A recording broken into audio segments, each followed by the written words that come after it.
Wow. See, I feel like coming up and just dropping the mic, you know? Thank you. It's such an honor to be here and to be honored on the same stage as the legendary Professor Greenwald and Henry Kravis. This whole thing is so surreal for me. It's unbelievable, and it feels slightly inappropriate.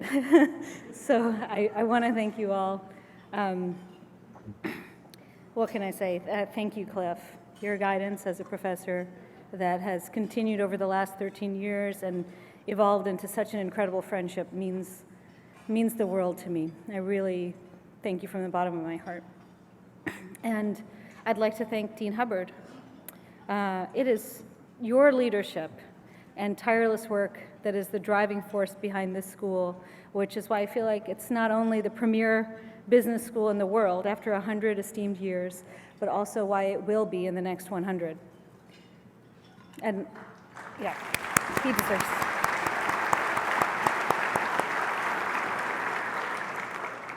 I truly believe what you're doing is helping us to adapt to a very fast-paced future and setting us up to continue to excel. So thank you very much. To me, Columbia is a very magical place. It's kind of like the Hogwarts of business schools. It's a place where, the alchemy of turning big ideas into reality is becoming a common occurrence. And the spirit of this school thrives on this incredible city. And I think about the inspiration and innovation and all the change makers that are around us, and it just gets me so excited about what is to come. What the school affords students is not just a place to learn, to create and grow more successful as individuals, but it's a place where I believe those students are becoming better people, and their successes are also making the world a better place. CBS is truly becoming a hotbed for responsible business, and that gets me so excited, and creative problem solving. That basically is we have the chance to now help take on some of the hardest challenges that we face as a world and come up with real solutions. And I'm really proud to be among those people in a very humble way. This, again, totally surreal, but standing here looking out at this distinguished crowd, everyone looks so nice and beautiful and fancy, and I'm just really humbled when I think back to the beginning of my journey and some of the challenges that we faced and the hard times that we've gone through at Happy Family. I believe that it doesn't matter who you are or where you come from, but if you want to do something big, and if you want to do something disruptive, and if you want to innovate and create real change, you're going to have to dream big, and then you have to take some hard hits. And you're going to be tested to your core. And I quote, it's not about how hard you can hit. It's about how hard you can get hit and keep moving forward. That's how winning is done. And that's by the distinguished Sylvester Stallone in Rocky V.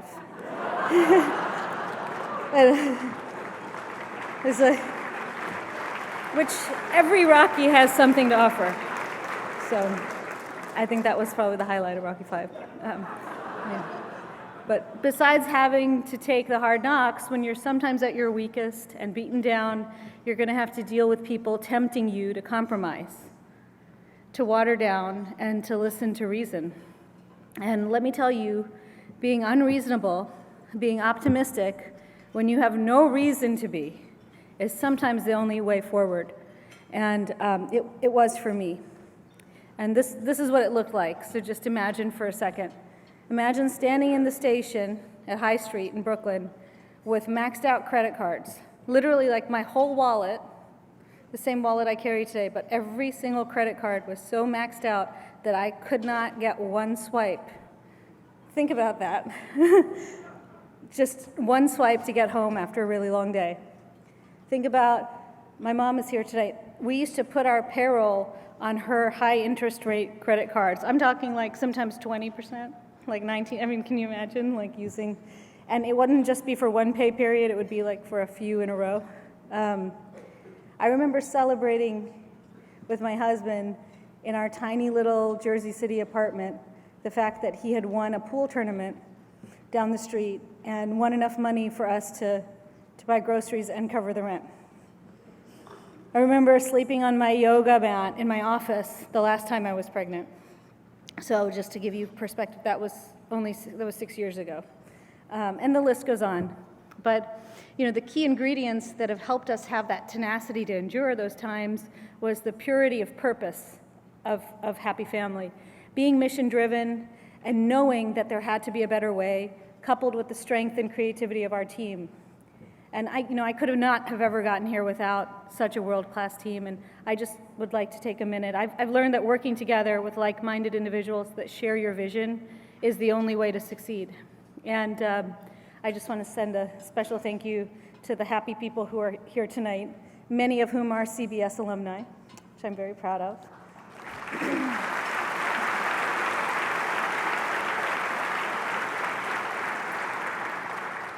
And of course, my mom and my brother and my incredible husband, whose pool skills and never-ending enthusiasm for our business have really given me such a backbone to rely on. I've heard that clarity defines success, and we each need to, in our way, figure out what winning means for us. For my parents, who grew up with dirt floors, winning was finding a way to have their children get the greatest possible education. And thank you, Columbia, because I think they nailed that one. You see, the way in which I define winning has everything to do with improving the lives of children. And I can sort of see that I have one here coming. But really, there's no more valuable resource in our world than the health and wellness of our little ones. And the purity of purpose of protecting and ensuring that our children are healthy is literally what keeps me up at night and what gets me up early in the morning. They are the future. Now, some grouchy skeptics have argued with me that some little organic baby food business is not going to change the world. Maybe, but I'm here to tell you with all certainty that our company is feeding the young minds and hearts that will.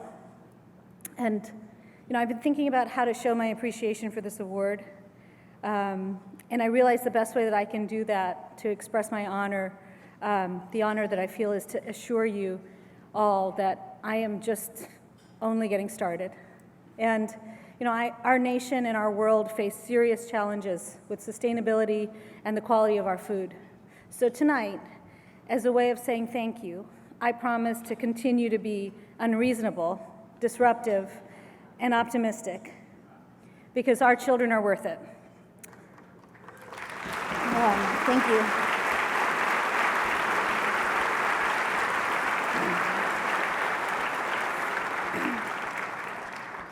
And I hope you'll see that the success and innovation that we've had is wonderful as a company. It's great, but it's only the beginning of what needs to be done. So whenever I tell the story of Happy Family, I always reference a low point, and there have been many, like the ones I mentioned to you before. But tonight, I'd also like to talk about the high points too. It's in those moments the sacrifice and the hard work really feel worth it. And dinner with the president really was something. But standing here tonight, 29 weeks, happily pregnant with our second child that every single doctor told us would probably not make it this far, celebrating 10 years of Happy Family, improving the quality of what our babies eat. Our anniversary happens to be Mother's Day, which is next Sunday. And celebrating 100 years of this incredible institution with my family and my friends and my colleagues and all of you amazing people in this room, all while dreaming of what is yet to come, is a true high point that I will never forget. I cannot thank you enough. Thank you so much.